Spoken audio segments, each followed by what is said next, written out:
하나님 말씀 보겠습니다. 오늘 하나님께서 우리에게 주시는 말씀 사도행전 1장 9절로 11절까지의 말씀입니다.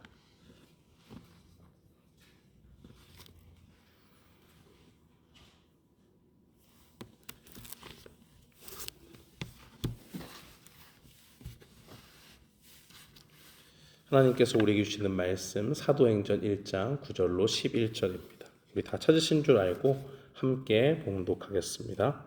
이 말씀을 마치시고 그들이 보는데 올려져 가시니 구름이 그를 가려 보이지 않게 하더라. 올라가실 때에 제자들이 자세히 하늘을 쳐다보고 있는데 흰옷 입은 두 사람이 그들 곁에 서서 이르되 갈릴리 사람들아 어찌하여 서서 하늘을 쳐다보느냐. 너희 가운데서 하늘로 올려지신 이 예수는 하늘로 가심을 본 그대로 오시리라 하였느니라. 아멘. 저는 오늘 말씀 사도행전 1장 9절로 11절 말씀을 통해서 예수 우리의 소망이라는 제목으로 주의 말씀을 선포하겠습니다. 2015년에 타임지가 선정한 영향력 있는 100인의 인물 중에 한 명이 있습니다. 일본의 작가인 무라카미 하루키라는 사람이지요. 한 신문에서 그를 가리켜서 일본의 역대 지금으로부터 1000년을 거슬러 올라갔을 때 정말 1000년의 모든 작가들을 통틀어서 이 사람이 최고다라고 할 만큼 평가하는 것을 한 신문은 밝혔습니다. 그만큼 이 사람의 글과 생각이 많은 사람들에게 큰 울림을 준다는 것이겠죠. 그런데 그가 한 책에서 자신이 여행 중에 늘 들고 다니는 책이 있다라고 그렇게 이야기했습니다. 그 책을 들고 다니는 이유를 여러 개 댔는데 그 중에 하나가 이래요. 몇 번씩 읽어도 질리지 않고 매번 새롭게 작은 발견을 한다. 뛰어난 문인이라고 평가받는 사람도 언제나 인생을 새롭게 바라볼 수 있는 작은 발견을 갈망하고 거기에서 기쁨을 얻습니다. 왜냐하면 그것이 새롭게 힘을 얻어 살아갈 수 있는 삶의 원동력이 되기 때문이지요. 이렇듯 인생을 새롭게 바라볼 수 있는 새로운 발견은 삶을 의미 있게 만듭니다. 사람이 만든 책도 지상의 삶에서 조금이라도 유익하게 할 수 있는 작은 발견들을 우리에게 조금씩 알려주지요. 그러나 우리에게 주신 하나님의 말씀은 그보다 더 큰 것을 우리에게 줍니다. 우리의 인생을 통째로 바꿔놓을 수 있는 영적인 통찰력을 우리에게 제공하기 때문입니다. 바로 이 영적인 통찰력이 주어지는 현장에 예수님과 함께 있던 제자들이 있었습니다. 예수님께서는 바로 앞절에서 오직 성령이 너희에게 임하시면 너희가 권능을 받고 예루살렘과 온 유대와 사마리아와 땅끝까지 이르러 내 증인이 되리라 라고 그렇게 말씀하셨습니다. 그 말씀을 마치고 나서 이제 제자들 앞에서 하늘로 올라가셨습니다. 예수님은 자신이 하늘에 올라가실 것을 제자들에게 바로 그 코앞에서 보여주신 이유가 무엇일까요? 제자들이 이 땅 가운데 주님의 증인으로 살기 위해서 그들에게 소망을 주시기 위함입니다. 하나님의 말씀은 증거하기를 우리가 그와 함께 영광을 받기 위하여 고난도 함께 받아야 할 것이다 라고 그렇게 말씀합니다. 믿음을 가진 성도들은 천국을 소유한 사람들입니다. 그런데 이 사실을 우리가 잘 알면서도 우리는 쉽게 좌절하고 절망합니다. 때로는 말씀 앞에서 우리가 우리의 죄를 감추려고 우리 자신을 정당화하는 그러한 비겁한 모습도 우리는 보이게 됩니다. 주님의 그 증인이 되어야 할 제자들은 더 이상 이 땅에서 믿음이 연약한 자들로 살아가서는 안 됩니다. 예수님이 잡히셨던 그 밤처럼 제자임을 포기하고 각자의 삶의 자리로 돌아가는 그러한 잘못을 더 이상 증인이 되어야 될 제자들은 범해서는 안 된다는 거죠. 이제는 어떤 일이 있어도 성령님을 힘입어서 부활의 주님을 증거하는 주님의 증인들로 살아가야 합니다. 이렇게 중대한 시기에 놓여 있는 제자들 앞에서 예수님은 그들이 증인으로 살아갈 길을 포기하지 않도록 소망을 보여주십니다. 그들 눈앞에서 하늘로 올라가신 예수님을 보여주고 계시고 그와 같이 다시 오실 주님을 천사를 통해서 확실히 말씀하고 있습니다. 사랑하는 성도 여러분, 세상이 발견할 수 없는 영적인 통찰력이 여기에 있습니다. 우리를 위해 승천하시고 재림하시는 예수님이 우리의 소망입니다. 우리가 주님의 승천과 재림에 대한 의미를 바로 안다면 이 땅을 힘있는 주님의 증인으로 살아갈 수 있습니다. 예수님이 우리의 소망이 되시는 이유는 무엇일까요? 첫째는 주님이 우리를 위해 하늘로 올라가셨다는 사실입니다. 우리를 위해 하늘로 올라가셨다는 것은 하늘로 올라가신 것이 곧 우리에게 유익하다라는 말입니다. 여러분이 예수님의 제자들이라면 예수님이 여러분과 함께 있는 걸 원하시겠습니까? 아니면 예수님이 여러분 곁을 떠나가는 걸 원하시겠습니까? 아마 우리들 대부분이 예수님과 함께 있는 게 좋다라고 그렇게 이야기할 거예요. 제자들도 그런 생각을 가졌습니다. 주님이 하늘로 올라가시는 것보다 자신들의 곁에 서서 늘 자기와 함께 해주기를 원했습니다. 요한의 증언에 의하면 예수님은 제자들에게 미리 제자들의 곁을 떠날 것을 말씀합니다. 그런데 그때에 제자들이 예수님이 말씀하셨으면 뭔가 반응을 해야 되는데 아무 반응이 없어요. 어디로 가십니까? 라든지 뭔가 질문을 꺼낼 때 뭐 하다못해 언제 가십니까? 뭐 이런 말이야 꺼내야 되는데 예수님이 제자들의 그 모습을 보면서 내가 이제 곧 너희를 떠나겠다고 하는데 아무것도 묻지 않는다 라고 그렇게 말씀하세요. 그러면서 그들의 심중에 무엇이 있는지 말씀합니다. 내가 이 말을 함으로 너희 마음에 근심이 가득하였도다. 제자들이 근심에 빠진 이유는 무엇일까요? 지금 제자들에게는 예수님이 어디로 가는 건 하나도 중요하지 않아요. 그냥 충격 그 자체로 야, 예수님이 우리가 함께 있었는데 어딜 가셔? 떠나셔? 그 자체로 그들의 마음이 무겁고 걱정과 근심이 밀려오는 겁니다. 예수님이 계실 때는 광풍이 몰아붙여도 두렵지 않았어요. 잠깐 두려웠다가도 주님을 깨우기만 하면 잠잠하라 라고 하면 바다와 모든 강풍들이 잠잠해지는 역사를 보았기 때문입니다. 제자들을 대적하는 바리새인들이 있어도 예수님이 있으면 두렵지 않았어요. 그들은 실력이 없지만 예수님은 실력이 있고 더 뛰어난 말씀으로 그들을 늘 제압해 오셨습니다. 그런데 이제 주님이 떠나가시면 자신들은 예수님이라는 든든한 방패를 잃어버리는 거예요. 얼마나 두렵고 떨리는 일이겠습니까? 그러나 주님은 자기가 제자들을 떠나는 것이 제자들에게 유익하다 말씀하십니다. 왜냐하면 자신이 하늘로 올라가셔야만 우리를 도우시는 성령님을 주님이 보내주시기 때문입니다. 이 사실에 대해서 요한복음 16장 7절은 이렇게 증거합니다. 내가 떠나가는 것이 너희에게 유익이라. 내가 떠나가지 아니하면 보혜사가 너희에게로 오시지 아니할 것이요 가면 내가 그를 너희에게로 보내리니. 제자들은 지금 자신들을 위해 하늘로 올라가신 예수님을 바라보지 못하고 있습니다. 그저 물리적으로 자신을 떠나가신 예수님을 보면서 믿기지 않는 현실에 멍하니 하늘을 쳐다보고 있을 뿐입니다. 9절 말씀은 구름이 가리워서 그를 예수님을 보이지 않게 했다라고 그렇게 말씀하죠. 신비한 광경에 휩쓸려서 진정으로 바라봐야 될 것을 놓치지 않도록 하나님께서 그의 올라가시는 모습을 구름으로 가리신 겁니다. 그때 부활의 소식을 알렸던 두 천사와 같이 주님은 천사를 통해서 제자들을 일깨워 주십니다. 누가복음 24장에 보면 예수님의 그 무덤으로 달려간 여인들이 나타나지요. 그때에 예수님의 시체가 보이지 않자 그들은 근심했습니다. 그때 천사들은 여인들에게 나타나서 어찌하여 살아계신 분을 죽은 자 가운데서 찾느냐라고 그렇게 말씀하셨습니다. 천사들은 예수님이 말씀하신 인자가 죄인의 손에 넘겨져서 십자가에 못 박히고 제3일에 다시 살아나야 하리라 하신 말씀을 기억나게 했습니다. 하나님은 천사를 통해서 이 말씀을 기억나게 하셨고 예수의 그 무덤을 본 사람들, 여인들이 더 이상 근심에 빠지지 않고 예수님이 말씀대로 부활하셨구나라는 확신을 갖도록 했습니다.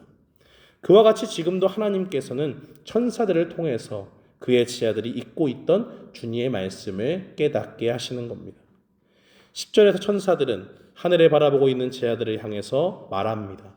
어찌하여 서서 하늘을 쳐다보느냐. 주님이 떠나가신 이유를 깨닫지 못하는 제자들에게 너희를 위한 주님의 뜻이 있다라는 것을 알려주는 겁니다. 주님이 가셔야만 성령을 보내주시고 그것이 실상 제자들에게 유익하다는 것을 천사를 통해 주님은 말씀합니다. 하늘로 올라가신 예수님은 제자들을 버리고 도망가신 것이 아닙니다. 오히려 그들을 더욱더 굳게 믿음 가운데 세우기 위함이요 성령님을 보내셔서 그들에게 권능을 입혀주시기 위해서 하늘로 올라가신 겁니다.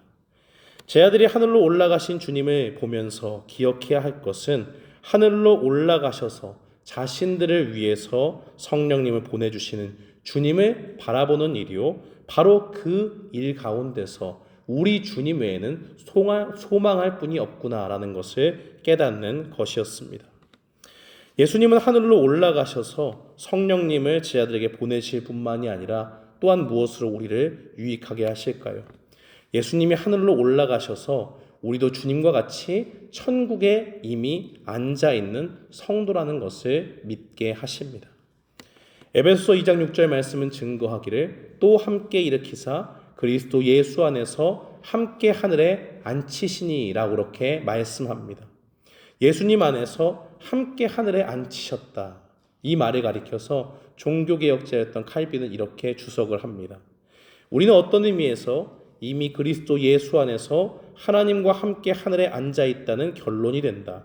그래서 우리는 소망만으로 하늘을 기다리는 것이 아니라 우리의 머리이신 그리스도 안에서 이미 하늘을 차지하고 있는 것이다. 성경은 우리의 머리 되신 예수 그리스도를 말합니다. 그리고 교회는 그의 몸이 되었다고 이야기하죠.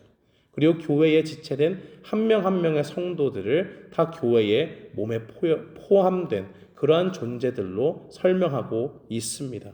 머리가 하늘에 있는데 몸이 땅에 있는 법은 없습니다. 바로 그러한 의미 속에서 우리가 이 말씀을 바라본다면 하늘로 올라가신 예수님을 바라보는 제자들은 두려움에 떨 필요가 없는 겁니다. 사람들은 그렇게 생각했을 것 같아요. 제자들은 예수님 없이 자신들이 과연 끝까지 증인으로 살 수 있을까라는 생각을 했을 겁니다. 주님이 없었던 밤, 그 밤에 어떤 일이 일어났는지 그들은 스스로 너무나 잘 알고 있었죠. 어디 가서 주님의 제자라고 말하기도 부끄러운 그런 일들 아니었겠습니까? 그러나 스스로 장담할 수 없는 그 연약함을 자신들이 확인한 상태에서 그때처럼 이 땅에서 사는 동안 정말 우리가 주님을 끝까지 신뢰하지 못하고 믿음을 잃고 넘어지고 주님을 떠나가는 그런 부끄러운 제자가 되면 어떡하나 하는 생각을 가지고 있었을 겁니다. 그러나 사도는 무엇을 증거합니까? 이미 우리가 주님과 함께 하늘을 차지한 하나님의 백성이라고 말하고 있습니다. 어떻게 우리는 주님 안에서 하늘을 차지한 하나님의 백성이 되었을까요? 우리를 살리신 그리스도의 능력이 우리를 붙잡아 주시기 때문입니다. 하늘로 올라가신 예수 그리스도께서는 그가 올라가실 때에 이미 사탄의 손에서 우리를 건져내신 거예요. 에베소서 4장 4절은 증거하기를 그가 위로 올라가실 때에 사로잡혔던 자들을 사로잡으셨다라고 그렇게 말씀하고 있습니다. 사로잡혔던 사람들은 사탄에게 속고 사탄에게 사로잡혀 살던 죄인들을 이야기합니다. 그런 죄인들을 불러서 하늘로 올라가실 때에 사탄의 손에서 이미 그들을 다 잡아 건져서 함께 천국으로 올리신 분, 바로 그분이 예수 그리스도다라는 말입니다. 그의 능력이 사탄의 능력을 꺾으셨고 사람이 이길 수 없는 사망까지도 이기셨습니다. 그렇다면 이 땅에서 우리가 던져야 될 질문은 우리가 정말 주님의 증인으로 살 수 있을까? 하나님의 백성으로 살 수 있을까가 아닙니다. 아, 그래, 이제 내가 주님과 함께 천국을 차지한 하나님의 백성이다 라는 확신을 갖고 믿음으로 어떻게 하면 주님이 원하시는 일들을 이룰 수 있을까 하는 것이 우리의 질문 되어야 됩니다. 사랑하는 성도 여러분, 이제 더 이상 연약한 우리를 바라보면서 과연 내가 증인으로 살 수 있을까? 나는 능력이 부족한데 이 땅에서 믿음을 가지고 살 수 있을까? 걱정하지 맙시다. 증인으로 살아가는 길이 막막하고 힘들다고 느껴질 때에 우리를 능력으로 하늘에 앉히신 예수 그리스도를 바라보고 나아갑시다. 지금도 주님은 땅에서 제자들을 보호하신 것처럼 하늘 보좌 우편에서 우리를 위해서 기도하시고 우리를 돌보십니다. 하늘로 올라가신 주님과 함께 이미 그 자리에 앉아있는 천국 보좌에 앉아있는 우리를 바라보게 하십니다. 그렇다면 예수님의 능력으로 우리를 붙잡아 주시는 주님을 날마다 바라볼 때에 우리는 좌절과 절망 대신 기대와 믿음을 가지고 주님을 따르기로 결단할 수 있습니다. 둘째로 우리는 예수님이 소망이 되신 이유를 생각해 봐야 되는데 그것은 주님이 우리를 위해서 다시 오시기 때문입니다. 11절 말씀은 천사들이 이렇게 이야기하죠. 너희 가운데서 하늘로 올려지신 이 예수는 하늘로 가심을 본 그대로 오시리라 하였느니라 제자들에게 말씀합니다. 본 그대로 오시리라 라는 말씀은 그들이 지금 눈으로 목격한 그 승천의 모습, 하늘로 올라가신 그 주님의 그 사실적인 모습과 같이 주님이 진짜로 이 땅 가운데 다시 오시겠다라고 말씀하는 겁니다. 우리 주님께서는 실제로 다시 오십니다. 그것을 우리가 언제라고 못 박아 말할 수 없지만 그것은 우리에게 감춰진 것이지만 언제인지 모르나 주님은 다시 오시겠다고 말씀하셨고 그 약속을 지키실 겁니다.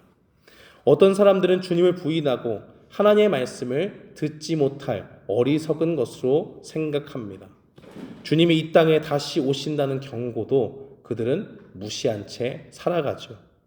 사람들이 무시한다고 해서 하나님의 약속이 사라지는 것은 아닙니다. 사람이 하나님의 약속을 믿든 안 믿든 그 일을 이루신 하나님은 온 땅을 다스리시고 우리를 통치하셔서 우리 가운데 그 약속을 이루실 것이기 때문입니다. 예수님께서는 요한복음 14장 3절에서 이렇게 말씀하셨습니다. 가서 너희를 위하여 거처를 예비하면 내가 다시 와서 너희를 내게로 영접하여 나 있는 곳에 너희도 있게 하리라 말씀하셨습니다. 주님이 하늘로 올라가신 것은 그냥 올라가신 것이 아니에요. 너희는 이 땅에서 고난받아라. 나는 이제 모든 것을 다 버리고 훌훌 날아서 하늘에 거하겠다. 그런 이야기가 전혀 아닙니다. 주님이 하늘로 올라가신 것은 우리를 위해서 올라가신 거예요. 우리가 거할 천국의 처소를 마련하기 위함입니다. 그리고 그 예비하신 처소를 마련하시고 그치는 것이 아니라 그것을 우리에게 다시 주시기 위해서 반드시 다시 오시겠다 약속하십니다. 우리에게 다시 오시는 주님의 소망이 되는 이유는 무엇일까요? 주님이 다시 오시는 재림의 날이 우리에게는 복된 날이요 참된 행복으로 들어가는 날이기 때문입니다. 이 땅에 살면서 얼마나 우리는 힘들고 어려운 일들 많이 경험합니까? 그러나 그때의 흘린 눈물들을 주님은 다 닦아주신다 말씀합니다. 그것뿐만이 아니라 마태복음 25장은 인자 곧 예수님께서 이 땅에 일어날 일들을 기록하셨습니다. 예수님은 그 앞에 모든 민족을 모으시고 양은 이쪽으로 모으고 염소는 이쪽으로 모은다라고 그렇게 말씀하시죠. 선한 목자이신 예수님을 따르는 양들은 그때에 예비된 나라, 우리를 위해서 예비된 처소, 천국을 받게 됩니다. 그러나 염소와 같이 주님을 멸시했던 사람들, 하나님의 말씀을 우습게 여겼던 사람들, 주님의 복음을 듣고도 돌이키지 않고 회개하지 않은 사람들은 곧 지옥으로 들어가게 됩니다. 주님이 다시 오실 때에 주님의 증인되어 살아간 성도들에게 바로 영생의 복락이 주어진다는 겁니다. 주님을 대적하던 사람들에게는 영생이 아니라 영벌이 주어집니다. 사랑하는 성도 여러분, 사탄은 우리에게 이 땅 가운데 계속해서 무엇을 보여줍니까? 이 세상의 영광을 보여주고 이 나라의 영광을 위해 살라고 우리를 유혹합니다. 그 유혹에 빠지게 되면 사소한 것에 목숨을 걸게 됩니다. 당장 나를 즐겁게 만드는 것에 나의 시간과 삶을 허비하게 됩니다. 그러나 천사는 증인으로 살아갈 제자들에게 주님의 오심을 증거하고 있습니다. 우리 주님이 다시 오심을 바라보는 사람이 되어 세상과 구별된 하나님의 사람으로 살라는 그 주님의 말씀을 전하고 있는 겁니다. 우리는 주님의 다시 오심을 바라볼 때에 주님이 심판대에서 다른 믿지 않는 사람들은 정죄하고 심판하시지만 그 심판의 하나님이 우리에게는 구원의 하나님이 된다는 것을 바라보게 됩니다. 바로 그 구원하시는 주님을 소망하는 사람, 그 사람은 마지막 날 우리에게 최후 승리를 주실 주님을 바라보면서 주님의 증인으로 이 땅을 살아갈 힘을 얻습니다. 사랑하는 성도 여러분, 이 땅에서 좋은 건 누리고 그것에 진력하는 삶은 그리스도를 따르는 제자의 삶이 아닙니다. 주님을 전하는 증인의 삶도 아닙니다. 이 땅에서 조금 고난당하더라도 영원히 우리가 얻을 것을 위해서 하늘의 것을 구하는 삶, 영원한 생명 주시는 주님을 전하는 삶이 바로 주님의 제자된 삶이요 주님의 증인된 삶입니다. 우리를 위해서 하늘로 올라가신 예수님은 우리를 위해서 다시 이 땅에 오십니다. 그렇다면 예수님을 소망으로 삼는 증인들은 어떻게 이 땅을 살아가게 될까요? 하늘만 쳐다보고 있지 않고 주님이 오시는 그날까지 주의 복음을 전하며 살아갑니다. 주님의 복음을 전하며 살아갈 때에 우리는 두려운 마음이 들기도 해요. 어떤 형제를 위해서 기도하면서 이 형제에게 정말 방황하지 않고 이제 주님 앞으로 돌아오게 해야겠다 기도하고 만났습니다. 그런데 그것이 제 뜻대로 되지 않았어요. 집으로 돌아와서 가만히 생각을 해봤습니다. 오늘 나는 왜 저 사람을 만났는가? 오늘 내가 저 형제와 약속을 잡은 이유는 무엇인가?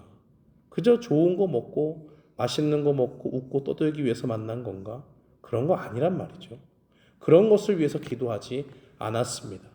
스스로의 생각할 때에 그 상황 가운데서 어떻게 내가 주님의 복음을 그렇게 잘 전하지 못했을까? 정말 조금이라도 잘 전했다면 저 영혼이 주님 앞에 찔림을 받고 주님 앞에 돌아오는 일이 있지 않았을까? 그것을 내가 왜 하지 못했을까 하는 생각에 빠졌습니다. 그러나 그때에 오늘 말씀을 준비하면서 하나님께 큰 위로를 받게 되었습니다. 주님의 증인은 주님을 전하는 것에 최선을 다하면 돼요. 그것이 조금 부족할 수도 있고 때로는 하나님의 때에 막혀서 지금은 아닐 수도 있는 겁니다. 주님이 주신 완벽한 때가 있고 그 때가 올 때까지 부족한 모습이라도 주님의 복음을 전하기 위해서 힘쓰면 되는 것입니다. 그 가운데 기도하고 주님의 마음을 품고 하나님 저 영혼을 통해서 내가 비록 말이 부족하고 내가 비록 실력이 부족하지만 주님이 정말 그 마음을 움직여 주시기를 간절히 바라는 마음으로 기도하다 보면 복음을 전하고 주님의 증인으로 주님을 전하다 보면 그들도 언젠가 주님의 때가 되면 주님의 인도하심 가운데 돌아오게 될 것입니다. 사랑하는 성도 여러분, 우리가 이 땅에 사는 것, 우리의 삶의 만족을 위해 사는 것 아닙니다. 우리의 삶의 기쁨을 채우기 위해 사는 것도 아닙니다. 전심으로 주님의 그 뜻을 이루기 위해서 사는 것이 제자요 증인된 삶입니다. 제자들은 이 사건 이후에 전심으로 기도하러 갔습니다. 그들이 기도하러 간 것은 그들이 능력을 입어서 증인의 사명을 감당하고자 위함이었습니다.